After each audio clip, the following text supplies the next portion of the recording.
Assalamualaikum warahmatullahi wabarakatuh. Alhamdulillah, alhamdulillahilladzi anzala sakinata fi qulubil mu'minin liyazdadu imanan ma'a imanihim.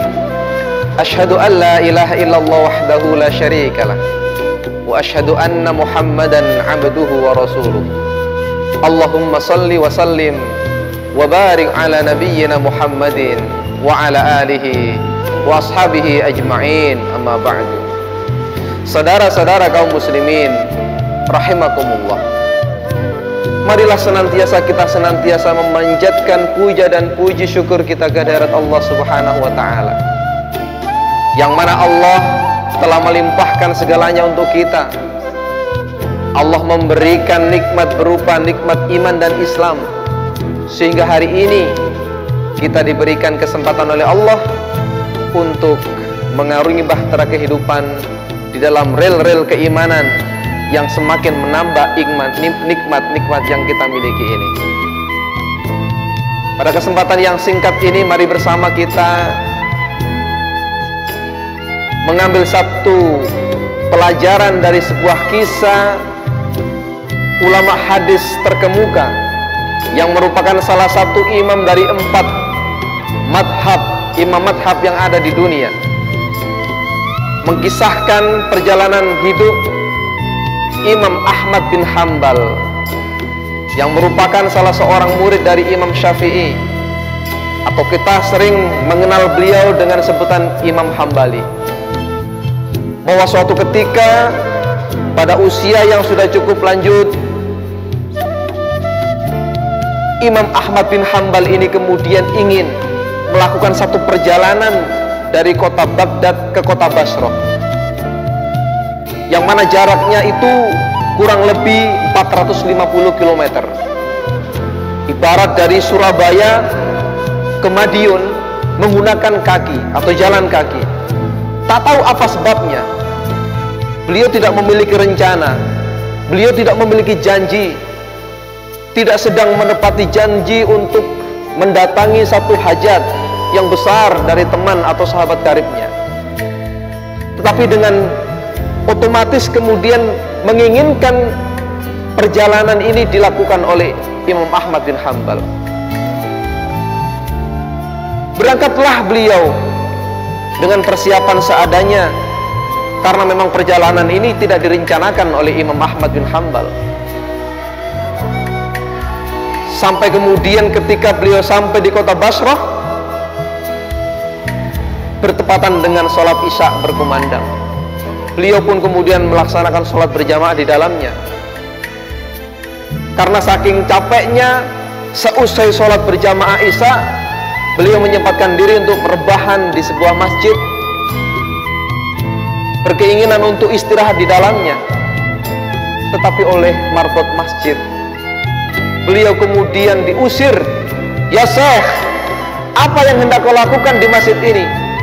Kemudian Imam Ahmad bin Hanbal menjawab tanpa memperkenalkan dirinya, "Berikan aku kesempatan untuk beristirahat di dalam masjid ini setelah aku melakukan perjalanan yang cukup jauh dari kota Baghdad." "Ya Syekh, perlu kau ketahui bahwa masjid ini bukan untuk tidur-tiduran, maka silakan pergi dari masjid ini." Sambil didorong-dorong, keluarlah imam besar Imam Ahmad bin Hanbal tersebut. Sampai di teras masjid, kemudian Imam Ahmad bin Hanbal ini saking capeknya, beliau juga ingin istirahat di teras masjid tersebut. Tapi sekali lagi oleh marbot masjid itu, didorong-dorong, diusir, tidak boleh tidur di dalam teras masjid itu. Tak jauh dari masjid tersebut ada seorang penjual roti yang kemudian melihat perlakuan marbot terhadap Imam Ahmad bin Hanbal, yang karena keikhlasannya ini kemudian sang penjual roti ini kemudian memanggil Syekh Ahmad bin Hanbal ini. "Wahai Syekh, kemarilah, singgahlah di rumahku ini yang cukup sempit. Aku ada satu kamar yang mungkin layak kau tempati, meskipun kamarnya cukup kecil." "Terima kasih." telah kau berikan aku satu tempat untuk istirahat bagiku karena sudah melakukan perjalanan yang cukup jauh. Sambil kemudian Imam Ahmad bin Hanbal ini melihat apa yang dilakukan oleh penjual roti ini. Beliau duduk di belakang, tepat sang pembuat roti ini sedang membuat adonan. Tatkala penjual roti ini mengaduk adonan, dia istighfar. Ketika memecahkan telur, dia istighfar. Ketika mencetak roti, dia istighfar. Ketika memanggang roti tersebut, dia istighfar. Kemudian Imam Ahmad bin Hanbal ini tertarik dengan apa yang ia lakukan selama ini. Ya fulan, sudah berapa lama kau lakukan perbuatanmu ini? Kau melakukan segala aktivitas dengan istighfar. Kemudian penjual roti pun menjawab, sudah kurang lebih 30 tahun aku melakukan hal ini ya Syekh. Lantas apa yang kau dapatkan dari istighfarmu ini? Yang menarik adalah seluruh keinginan dan kebutuhan penjual roti ini tidak ada satupun yang tidak diijabahi oleh Allah Subhanahu wa Ta'ala. Semuanya dikabulkan oleh Allah Subhanahu wa Ta'ala lantaran istighfar yang istiqomah ini.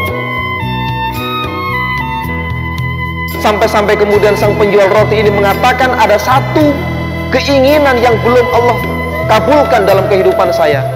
Lalu kemudian Syekh Imam Ahmad bin Hanbal yang belum memperkenalkan diri ini bertanya kepada sang penjual roti, apa keinginanmu itu? Ada satu keinginan yang belum dikabulkan oleh Allah atas diriku. Aku ingin dipertemukan dengan Imam Ahmad bin Hanbal dari Baghdad. Masya Allah. Seketika itu kemudian Imam Ahmad bin Hanbal takbir Allahu Akbar. Jadi karena istighfarmu ini tanpa alasan yang jelas, tanpa tujuan yang pasti, tanpa janji-janji yang harus aku tepati, aku diperjalankan oleh Allah dari kota Baghdad ke kota Basra ini hanya karena istighfarmu ini. Subhanallah. Masya Allah. Hadirin kaum muslimin rahimakumullah, dahsyatnya istighfar ini kemudian melahirkan inspirasi dan motivasi bagi kita semuanya. Maka Allah memberikan satu sinyal yang kuat pada kita dalam surat An-Nasr ayat yang ketiga. Setelah Fathul Makkah, idza jaa nasrullahi wal fath wa ra'aitan nasa yadkhuluna fi dinillahi afwaja fasabbih bihamdi rabbika wastaghfir. Ketika kemenangan sudah dipelupuk mata umat Islam saat itu, ketika umat Islam, Nabi Muhammad melihat orang-orang kafir Quraisy berbondong-bondong masuk Islam, perintah Allah jelas, fasabbih bihamdi rabbika wastaghfir. Maka bertasbihlah kepada Allah dan beristighfarlah. Maka kita menyadari bahwa seringkali kita istighfar di saat kita memohon ampunan kepada Allah atas dosa-dosa yang kita lakukan, itu benar. Tetapi yang lebih baik adalah kita mengistiqomahkan istighfar ini. Kita jadikan istighfar itu melekat dalam hati kita, dalam setiap nafas kita, dalam setiap aktivitas kita. Insya Allah, apa yang menjadi kebutuhan kita, apa yang menjadi hajat kita, Allah akan mudahkan, Allah akan berikan, Allah akan tuntaskan kebutuhan-kebutuhan kita di luar pemikiran, di luar kuasa kita, lantaran istighfar yang kita istiqomahkan kepada Allah Subhanahu wa Ta'ala. Semoga renungan yang singkat ini mampu mencerahkan kita. Kita mampu mengambil ibrah dan pelajaran dari apa yang sudah dilakukan oleh penjual roti atas permohonannya kepada Allah melalui istighfar untuk dipertemukan dengan Syekh Akbar Imam Ahmad bin Hanbal. Wastaghfiru rabbakum thumma tubu ilaih inna rabbi rahimu wadud. Quran surat Hud ayat 90, yang artinya, maka mohon ampunlah engkau kepada Allah Subhanahu wa Ta'ala dan bertobatlah. Inna rabbi rahimu wadud. Sesungguhnya Allah adalah maha pengasih lagi maha penyayang. Seberapa banyak pun dosa yang kita miliki, maka kita masih diberikan kesempatan oleh Allah Subhanahu wa Ta'ala untuk beristighfar. sesusah apapun kita dalam kehidupan ini, sebesar apapun problematika hidup ini, maka jangan sekali-kali kita berputus asa, dan marilah kita senantiasa beristighfar kepada Allah Subhanahu wa Ta'ala.